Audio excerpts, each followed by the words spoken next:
Hi, and welcome to the 3-Point Media Cast. I'm going to keep this short and sweet. I've done this a couple times now, and I'm hopefully getting near the end of it, because I think I finally figured out how I want to do this. One, playing off with the new camera, staying from the green screen, with new software that might work a little bit better for it. And so, I just want to say, Into the Spider-Verse, Spider-Man Into the Spider-Verse, go watch it now. Short and sweet. Possibly the best comic book movie ever made, with a visual style I've never seen anything like it before, and a fantastic soundtrack. So really, best Spider-Man movie ever made, possibly the best movie of the year. Well, one of the better movies of the year. That would be slight hyperbole to say best movie of the year. There are some, it's not perfect, but it's really darn good, and best comic book movie almost ever made. So, the art style, it's a kaleidoscopic, however we want to say that, explosion of Steve Ditko artwork. Things that you might have seen in Doctor Strange combined with the Ultimate Spider-Man colors and aesthetics and brightness and the dot style printing that you see in old comic books, all brought together in a way where within the first 5 minutes, less than, you're just kind of going, wow. And it's impressive. I've never seen anything like this in any other form.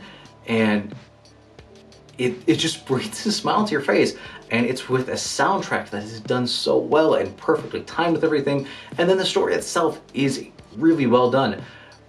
Ultimate Spider-Man, in that series, Peter Parker dies and Miles Morales replaces him. He has to learn how to be a new Spider-Man when there's already a shadow there, while also kind of coming to his own. In this movie, when this Peter Parker dies, it happens during a fight with a couple villains, and it opens up dimensional breaches into the Spider-Verse as it brings in a bunch of other Spider-Men in. So Peter Parker, voiced by John Mulaney, is exactly what you would hope it would be. Nicolas Cage voicing a 1930s Spider-Man noir, which reminds me I need to rewatch The Rocketeer because I really like it. Penny Parker, an anime inspired from Marvel anime line where she's got a mech.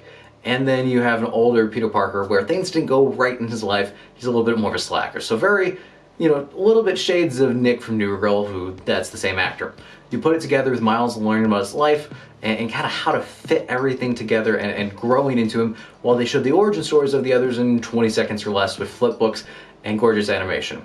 The whole movie itself comes together in really fun ways, and I cannot recommend this enough if you've ever been a fan of animation in general, being just understand the technical impression of animation and enjoying that. For Spider-Man, comic books, any of those actors I named, it's just an absolute blast, and I cannot recommend it highly enough. Spider-Man Into the Spider-Verse, 5 out of 5.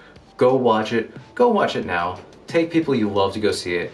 It deserves to be shared. It's a moment that will just be an absolute blast. There's also, before I go, post-credits scene. Stick around for the post-credits scene.